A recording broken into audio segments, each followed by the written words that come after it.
You think you know the result of the sum of this? Here comes the answer equal to this is wrong. Are you kidding with me? Why so? Let's clear it up.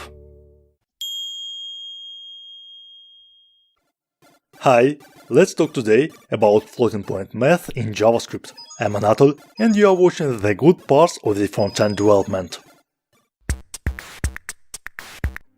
It's not just a JS problem, but a more general computer one. See, the thing is, a computer lives in the binary world. Considering JavaScript, it uses 64-bit floating point representation.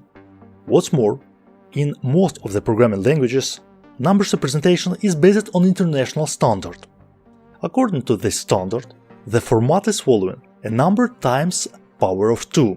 So, rational numbers whose denominator is not power of 2, 0.1, which is 1 divided by 10, cannot be represented precisely. For example, you can try yourself. It's true, counterexample, false because it's equal to that. Number representation always depends on the programming language.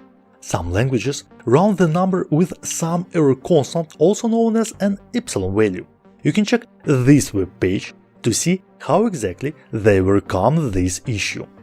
The same issue you can see in C, in enclosure, and even in Java.